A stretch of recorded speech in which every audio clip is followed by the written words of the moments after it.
Hello students, in previous video we have discussed about the some various methods for measuring the density of irregular solids.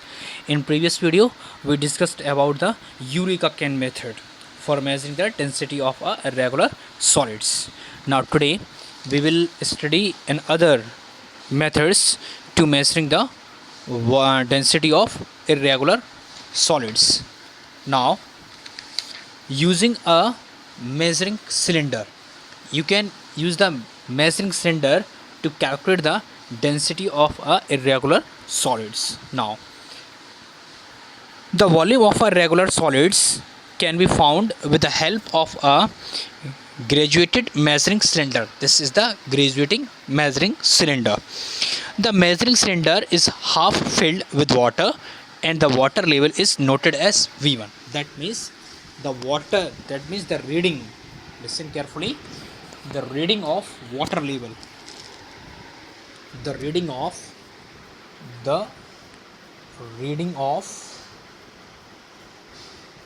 water level, the reading of water level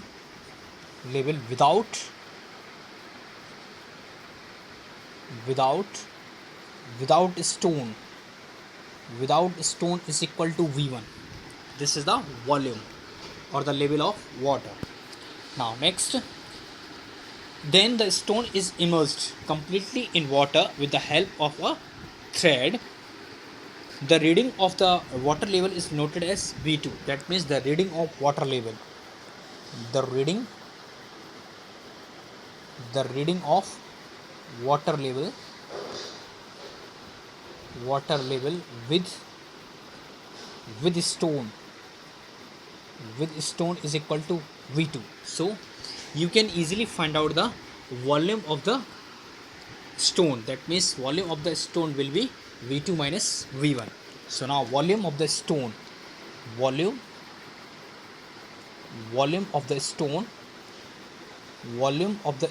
is equal to V2 minus V1. This is the volume of the stone. Now the mass of the stone is determined using a physical balance. Then the density, physical balance, that means you can measure the mass of this stone by using physical balance. Then the density is found using the formula D is equal to mass m upon volume, that is V2 minus V1. So you can easily find out the density of this stone by using measuring cylinder. Now today we will discuss about the measuring volume of liquids. Liquids are stored in containers. The maximum volume of a liquid that can be stored in a container is called the capacity of the container.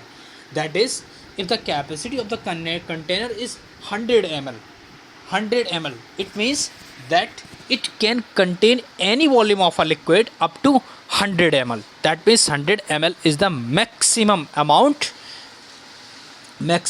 of the liquid which is filled in the beaker or in the jar.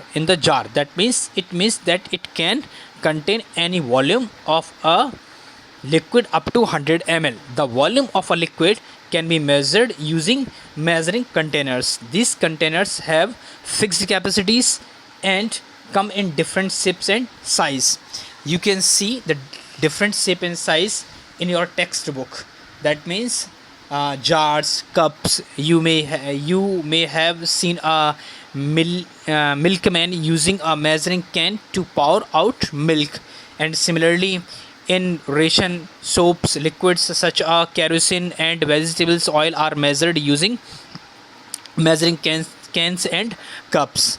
And you can see the beakers. Measuring beakers are available in the different capacities such as 50 ml, 100 ml, 200 ml, 500 ml and 1000 ml. They are used for roughly measuring out the large volume of liquids or mixing reagents for chemical reactions. The marking on beaker are approximate, so a beaker should not be used to accurate volume measurement. Now use measuring cylinders. This is the measuring cylinders. Now a measuring cylinders is a cylindrical glass or plastic jar with marking called graduations. It comes in different capacities ranges from 10 ml to 1000 ml.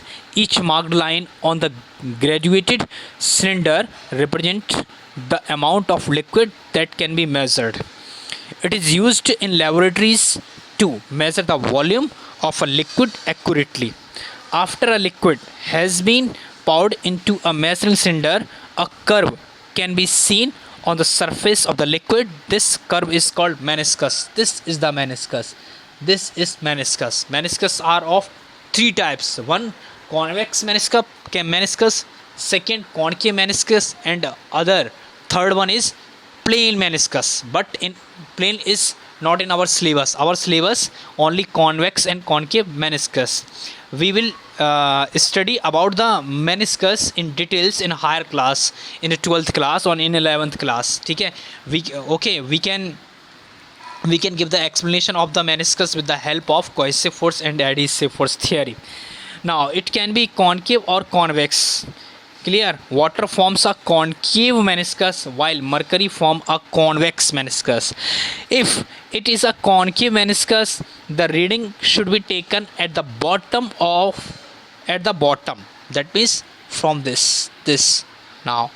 And if it is a convex meniscus, the reading should be taken at the top of the meniscus. To avoid parallax error, the reading should always be taken to eye level. This is all about the measuring cylinder. Now today we will discuss about the one important topic is that conversion between kilogram per meter cube and gram per meter cube. Now listen very carefully. We know that 1 kilogram is equal to 1000 gram. Now listen, 1 kilogram, look here, 1 kilogram is equal to 1000 gram. We will solve the numerical on the basis of this theory. And now 1 meter is equal to 100 centimeter. Now listen, 1 meter here, 1 meter is equal to 100 centimeter. But 1 meter cube volume, 1 meter cube is equal to 1 meter into 1 meter into 1 meter. So 1 meter cube is equal to 100 centimeter into 100 centimeter into 100 centimeter. Now clear? Now we can multiply and we have to find out. We will get 1 2 4 and 6 zeros centimeter cube. This is the 1 meter cube is equal to this much centimeter cube. So now therefore 1 kilogram per meter cube, listen very carefully, 1 kilogram, listen, I write here 1 kilogram per meter cube, that is 1 upon 1 meter cube is equal to, listen very carefully, is equal to 1 kilogram is 1000 gram upon 1 meter cube, that is this much, 1 2 3 4 5 6 centimeter cube. 0 0 0 0 0 cancel out. That is 1 kilogram. Listen very carefully. 1 kilogram per meter cube. 1 kilogram per meter cube will be equal to 1 upon 1000 gram per centimeter cube. This is the relation between the kilogram per meter cube and gram per centimeter cube. This is 1 kilogram per meter cube is equal to 1 upon 1000 gram per centimeter cube. This is an important formula for calculate the any density in gram per centimeter cube. If you can find out the gram per centimeter cube, then multiplied by 100 here. So now 1 gram per centimeter cube is equal to 1000 kilogram per meter cube. So you can learn this formula.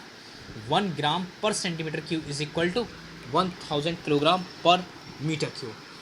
Clear?